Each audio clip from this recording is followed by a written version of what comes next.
I used to think love meant building something together. Turns out, some people prefer demolition. The concrete mixer churned beside me, its mechanical rhythm as steady as my heartbeat once was. I guided the wet cement into the forms we'd built that morning, watching it settle into place with the same care I'd once put into laying the foundation of my marriage. 8 years ago, I thought Lisa and I were building something that would last. Now, standing in the Arizona heat with concrete dust coating my work boots, I could see how wrong I'd been. It started downtown at Murphy's Pub during that ridiculous bar crawl her marketing firm organized. I was there with my crew, still wearing my Carhartt jacket with Precision Construction embroidered on the chest. Lisa walked in wearing a black dress that probably cost more than I made in a week, her auburn hair catching the bar lights like copper wire. She was everything I wasn't: polished, sharp-tongued, ambitious in ways I'd never understood. When she laughed at something her coworker said, the sound cut through the crowd noise like a circular saw through pine. I should have known then that we spoke different languages. "You're not from around here," she said when I offered to buy her a drink, eyeing my calloused hands wrapped around a beer bottle. "Born and raised in Phoenix," I replied. "You?" "Chicago. Moved here for work." She studied me like I was a blueprint she couldn't quite read. "Construction?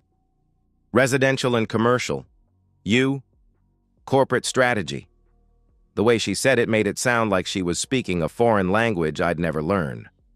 But that night, our differences felt like puzzle pieces clicking together. Her quick wit played against my steady presence. She made me laugh with stories about office politics. I grounded her with simple observations about the world she seemed to float above. When I walked her to her car, she kissed me with a hunger that suggested she'd been living on corporate cafeteria food for too long. "I don't usually date blue-collar guys," she admitted. "I don't usually date women who use the phrase blue-collar," I said back. She laughed, genuinely this time, and I thought I'd found something real. The early months were good. Lisa would show up at my job sites wearing designer heels that sank into the mud, bringing me lunch in containers that looked like they belonged in a museum. My crew loved her, especially when she'd bring enough sandwiches for everyone. She'd ask intelligent questions about what we were building, seemed genuinely interested in how I could look at empty lots and see finished homes. "You create things," she said once, watching me frame a doorway. "That's more than most people can say about their jobs." I built us a future in my mind, room by room. The shift was so gradual I almost missed it.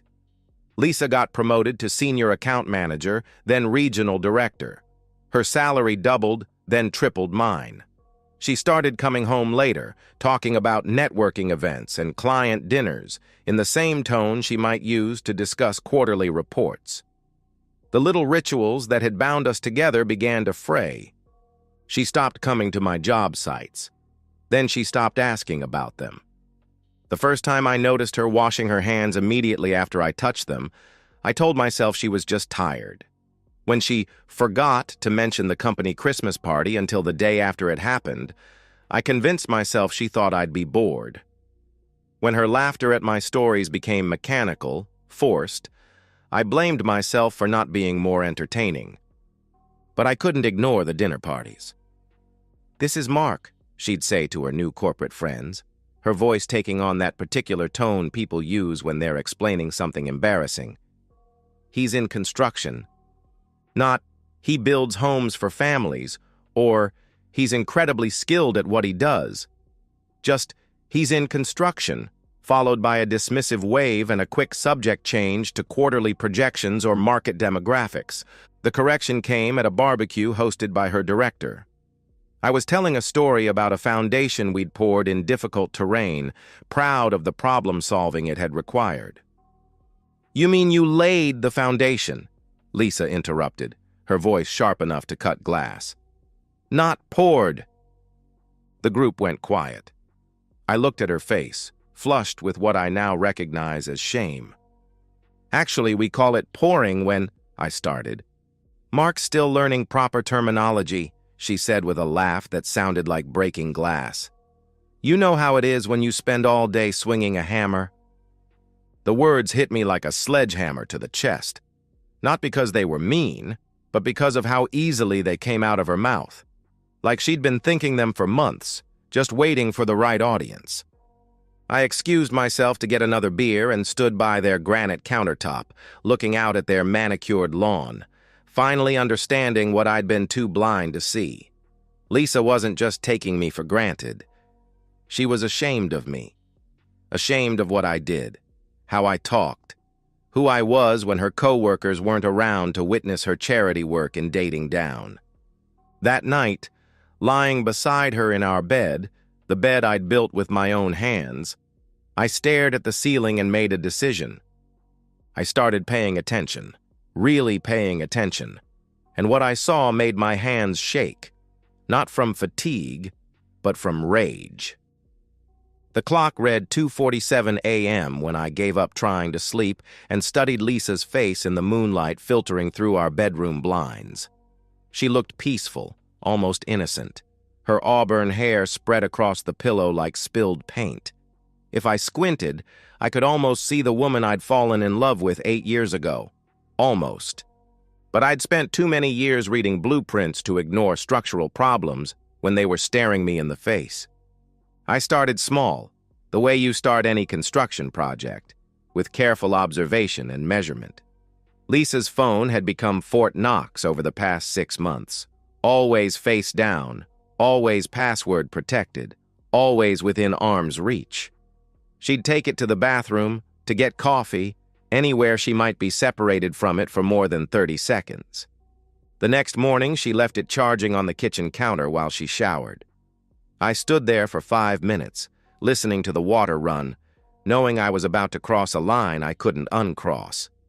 But marriages, like foundations, either stand on truth or they crumble. The phone was locked, but I could see the notification previews, text messages from Richard at 11:30 p.m. on a Monday night. Can't wait for tomorrow's meeting. Another one at midnight. Room 412. Room numbers aren't typically part of office meetings. I memorized her phone placement exactly and went to work, but my mind stayed home, cataloging details I'd been trained to notice but had chosen to ignore. The mileage on her Honda was off. She claimed her new office was 12 miles away, but she'd been putting on 25 to 30 miles a day for the past month. New lingerie appeared in her drawer, tags removed, worn once and hidden behind her old cotton briefs. She'd developed a sudden interest in regional conferences and weekend team-building retreats that never appeared on her calendar in previous years. At lunch, I called my buddy Danny Torres, a former Phoenix PD detective who'd started his own private investigation firm after retiring. Danny and I had served together in the Marines before he went into law enforcement and I went into construction. If anyone could help me separate paranoia from reality, it was him. Mark, Jesus, it's been what, 2 years? Danny's voice carried the same authority it had when he was wearing a badge. What's going on? I need your professional opinion on something, I said, sitting in my truck outside a McDonald's, watching families eat happy meals while my own family disintegrated. Hypothetically speaking, if a guy suspected his wife was cheating, what would you look for? Hypothetically? Danny's tone shifted to business. Behavioral changes, unexplained absences, financial irregularities, phone security, new grooming habits, change in intimacy patterns. He paused. How hypothetical are we talking here? Not very. Shit, Mark. I'm sorry. You want to talk about it? I told him everything. The late nights, the phone guarding, the mileage discrepancies, the way Lisa looked at me like I was a problem she needed to solve instead of a husband she'd chosen to love. Danny listened without interrupting, the way cops do when they're building a case. Could all be innocent? He said finally. Could also be exactly what you think it is. You want to know for sure? Yeah. It'll cost you. And once you know, you can't unknow it. How much? For you? $500 a day plus expenses. This kind of surveillance usually takes 3 to 5 days to establish a pattern. $500 was what I made in a long day on a good job, but living with uncertainty was eating me alive from the inside out. When can you start? Send me her photo and work schedule. I'll start tomorrow. That evening, Lisa announced she had a work retreat coming up the following week. 4 days in Sedona, she said, not quite meeting my eyes as she chopped vegetables for dinner with unusual enthusiasm. Team building, strategic planning, that sort of thing? Sounds important, I said, watching her face carefully. It is. Richard, my director, thinks these retreats are crucial for department cohesion. The way she said Richard's name, with just a fraction too much familiarity, confirmed what my gut already knew. Richard Castellanos?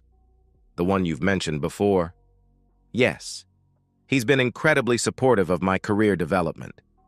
Her knife work became more aggressive. These retreats have been really beneficial. I'm sure they have. Something in my tone made her look up sharply, but I kept my expression neutral.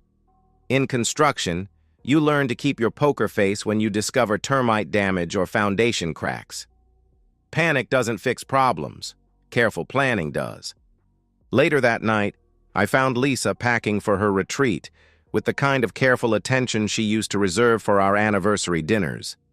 New outfits, expensive toiletries, that black lingerie I'd seen hidden in her drawer. She hummed while she packed, actually hummed, and the sound made my chest tight with a mixture of rage and heartbreak. "I'll miss you," she said, kissing me goodbye at the door Thursday morning. Her lips were soft, her perfume expensive, her relief at leaving almost palpable. She was escaping to someone else, and she couldn't hide her excitement. 4 days, I said, holding her close one last time. 4 days, she agreed, pulling away with a smile I finally recognized as guilt wearing a happy mask. I watched her Honda disappear around the corner, then went inside and called Danny. "She just left for her retreat," I said. "I'm already in position," Danny replied.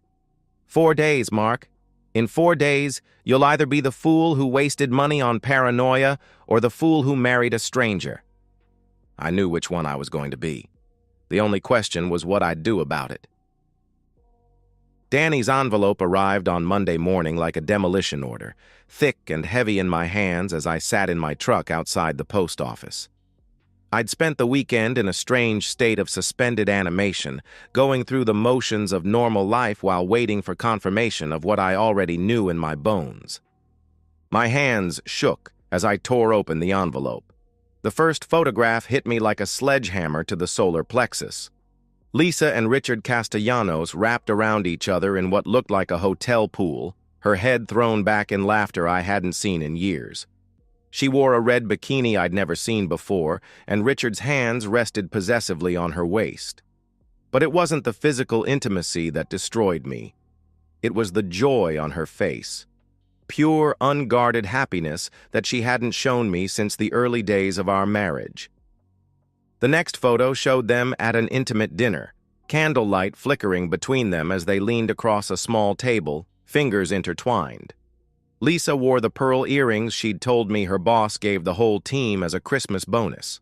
Apparently, the whole team was a team of one. More photos followed in devastating sequence. Richard kissing Lisa's neck as she closed her eyes in pleasure, the two of them entering a hotel room, his hand on the small of her back. Lisa wearing the gold necklace she'd claimed came from her quarterly bonus. Each image was time-stamped and location-stamped. But the last photo was the one that cut deepest. Lisa and Richard in hotel bathrobes on a balcony, sharing coffee and looking out at the Sedona red rocks. They looked like a couple, not two people having an affair, but two people building a life together. She looked at him the way she used to look at me, before I became an embarrassment to be managed rather than a partner to be loved. I sat in that truck for 20 minutes, studying the evidence like a crime scene investigator, noting every detail. The timestamps showed a pattern spanning the entire 4-day retreat, every moment documented. She hadn't just been cheating, she'd been living a double life. Danny's report included background on Richard Castellanos, 43 years old, married to Claire Castellanos for 18 years, father to 2 teenagers, senior director at Lisa's firm for the past 5 years. He owned a house in Scottsdale worth $800,000, drove a BMW, and had a reputation at the company for mentoring younger female employees. His wedding ring was clearly visible in several photos, catching the light as he touched my wife. This wasn't just an affair. It was a pattern, a systematic abuse of corporate authority that had probably destroyed other marriages, other families. Lisa might be my wife, but she wasn't Richard's first victim. The power dynamic made it even more nauseating. He was her boss, controlling her career advancement, using his position to manipulate and seduce. I researched Claire Castellanos online, finding her Facebook page filled with family photos, charity work, and proud posts about her job as a pediatric nurse. She looked kind, genuine, completely unaware that her husband was a predator who collected wives like trophies. Their kids, a 16-year-old boy and 14-year-old girl, smiled in family vacation photos, completely ignorant of the bomb ticking away in their father's secret life. I held their lives in my hands now. These photos could destroy not just my marriage, but Richard's marriage, his career, his children's sense of security. The weight of that responsibility should have given me pause, made me consider gentler options, private confrontations, marriage counseling. Instead, it made me furious. Lisa came home Friday evening glowing like she'd spent 4 days at a spa. She cooked my favorite dinner, grilled salmon with rice pilaf, and suggested we take a vacation together, maybe drive up to Flagstaff for the weekend. Her performance was flawless. Every gesture calibrated to suggest a wife who'd missed her husband, who'd spent 4 days thinking about how to improve their marriage. "How was the retreat?" I asked, cutting into my salmon. "Productive. Really productive." She smiled, but something flickered behind her eyes. "Richard thinks our department is really coming together as a team." Richard thinks a lot of things, apparently. If she caught my tone, she didn't show it. He's been a great mentor, very hands-on with his management style. I almost laughed at the unintentional accuracy of that statement. I'm sure he has been. After dinner, she suggested we watch a movie, something romantic. She cuddled against me on the couch, her head on my shoulder, occasionally stroking my arm with absent affection. It was a perfect imitation of the wife I'd fallen in love with, except for one detail that confirmed everything. "I love you, babe," she whispered during the movie credits, using the pet name she'd called me for 8 years. But I'd heard her use a different name in Danny's surveillance recordings. "Honey," whispered to Richard during their candlelit dinner, breathed against his neck during their poolside embraces. "I love you too," I said, kissing the top of her head while the photos burned in my jacket pocket like radioactive waste. That night, lying beside her as she slept peacefully, probably dreaming of her next business trip with Richard, I made my decision. I wouldn't confront her privately.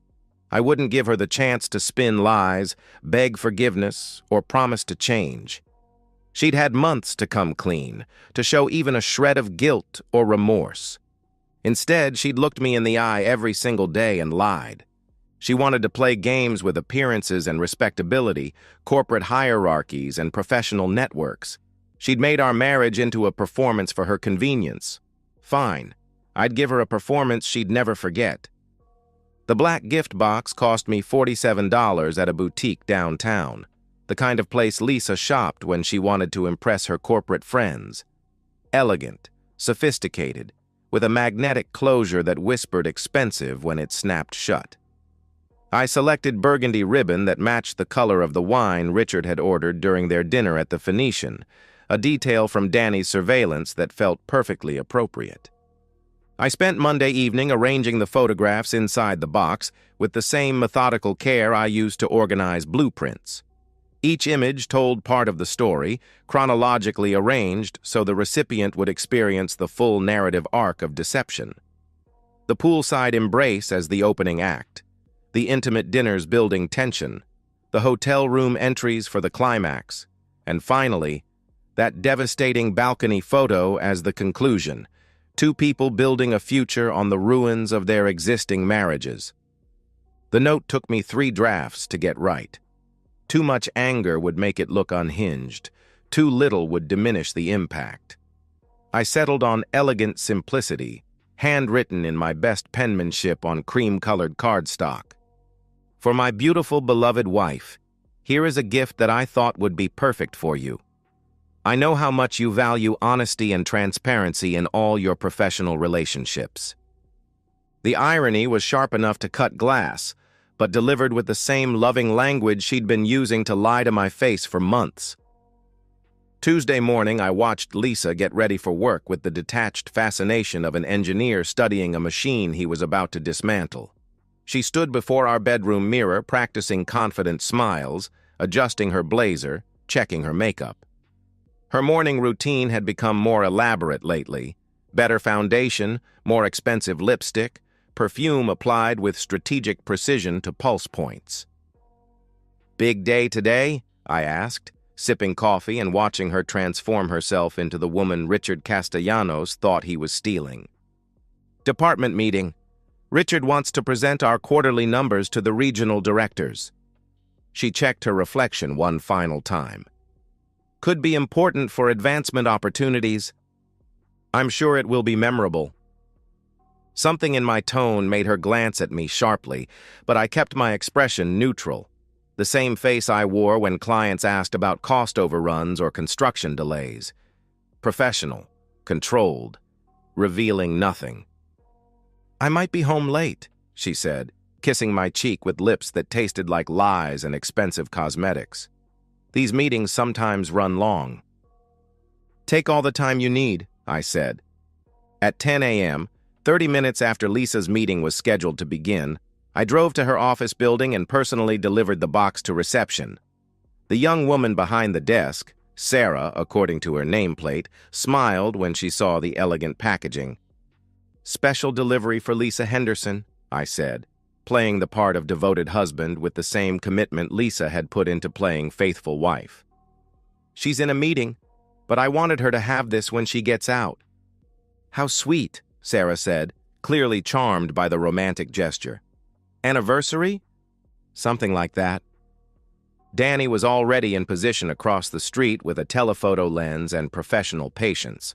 I'd asked him to document the aftermath, to capture the moment when Lisa's carefully constructed corporate image imploded in real time. The first text came at 10:47 a.m. "Package delivered to meeting room." She looks excited. I was mixing concrete at a residential job site, the physical labor helping me maintain focus while my marriage exploded across town. The mechanical rhythm of the mixer matched my heartbeat as I waited for Danny's updates. 10:52 a.m. "She's opening it. Invited 2 co-workers to watch." Lisa always did love an audience for grand gestures. I imagined her in that sterile conference room, surrounded by colleagues, preparing to showcase her husband's thoughtfulness. The anticipation in her voice as she untied the burgundy ribbon, the dramatic pause before lifting the lid, the moment when romantic expectation collided with devastating reality. 10:53 a.m. "Holy shit, Mark. Her face just... Jesus." 10:54 a.m. "Photos everywhere. Co-workers backing away." 10:55 a.m. "Castellanos just walked in. He's white as a sheet." The images flooded my phone over the next 10 minutes. Lisa's face crumbling in high-definition color, her carefully applied makeup running in mascara streaks. Co-workers standing frozen around the conference table as intimate photographs scattered like fallen leaves. Richard Castellanos staring at evidence of his own predatory behavior spread across corporate furniture. The HR director's grim march down the hallway with security behind her. 11:15 a.m. "Both of them called upstairs. Security's standing by." 11:30 a.m. "She's in the parking lot. Crying. Throwing up." The physical reaction didn't surprise me. Lisa had built her entire identity around professional success and social respectability. Watching it disintegrate in front of her colleagues, seeing her carefully maintained image replaced by evidence of her betrayal, would feel like death. 11:45 a.m. Castellanos just got escorted out. Box of personal items. 12:30 p.m. She's been terminated. Cleaning out her desk now. I finished pouring the foundation that afternoon with steady hands and a clear mind.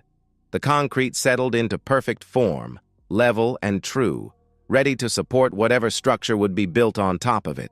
Solid foundations require proper materials, careful preparation, and absolute integrity.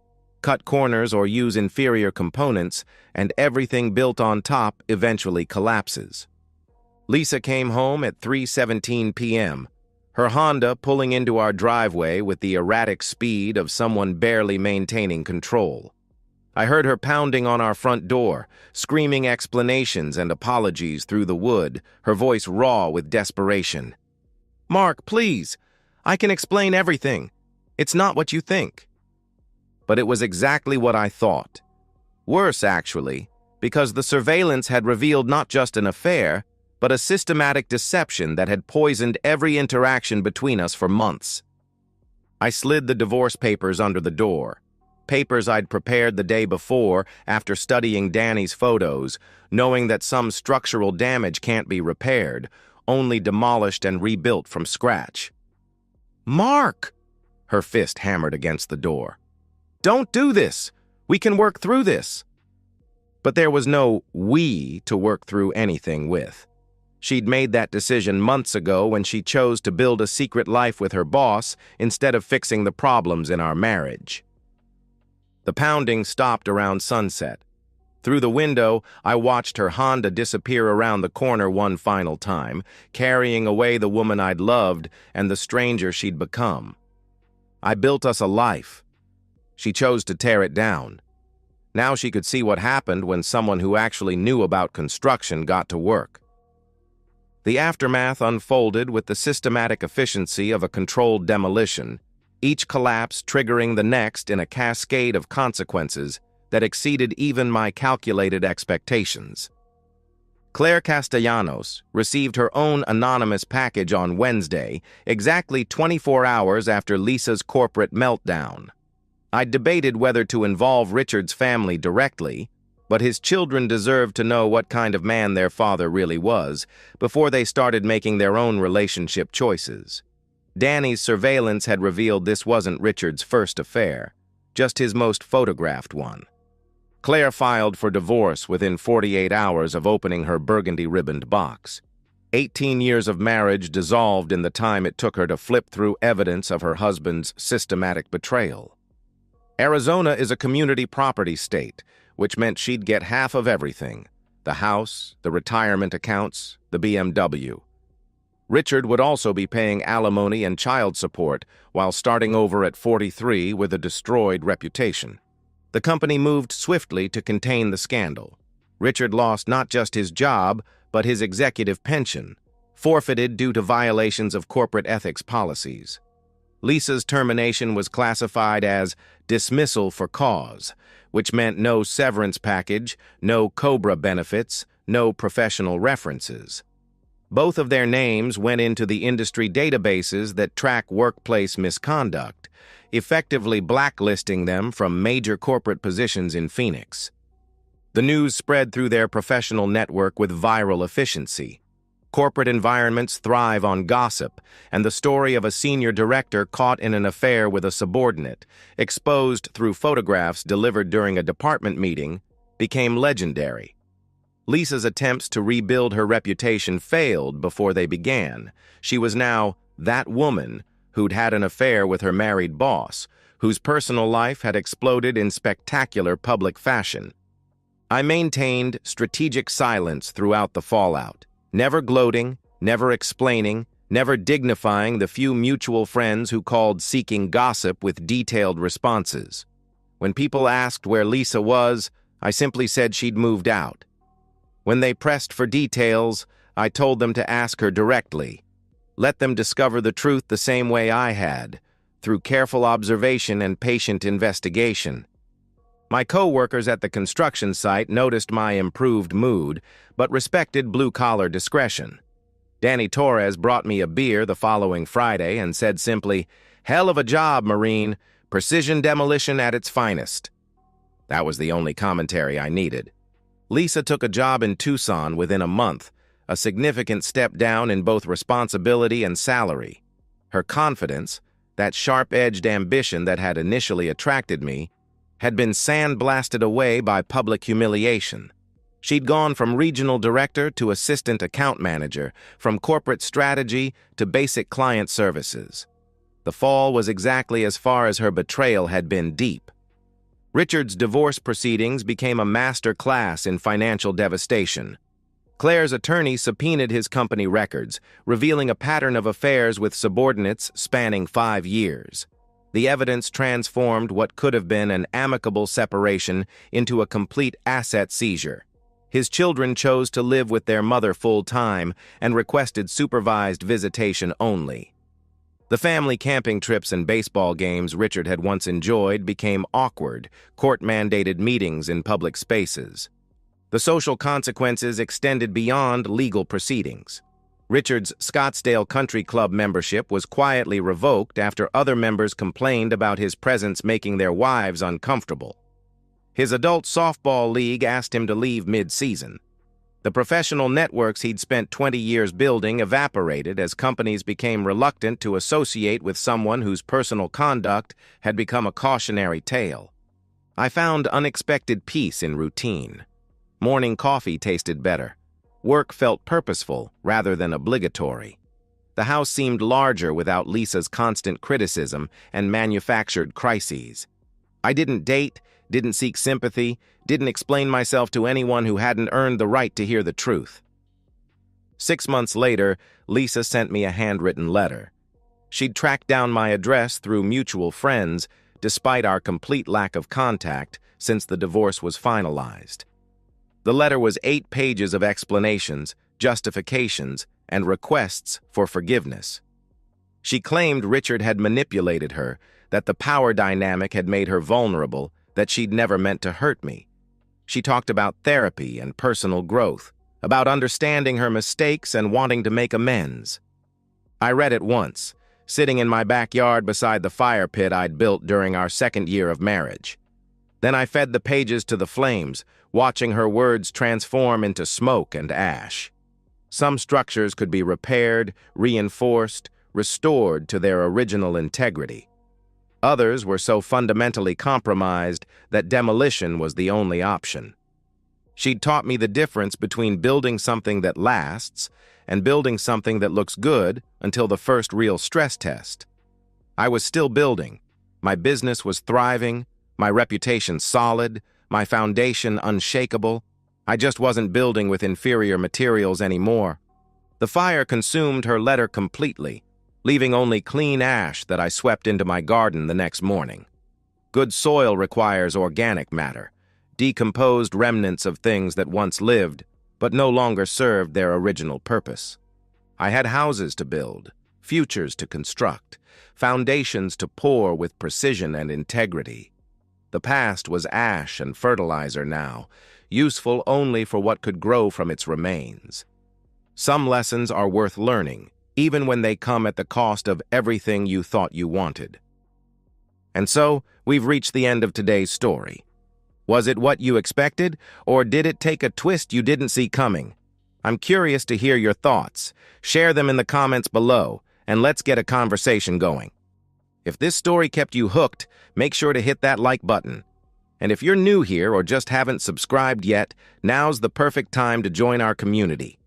I bring you fresh, captivating stories every day, so click that subscribe button and turn on notifications so you never miss out. Thanks for watching, and I'll see you in the next one.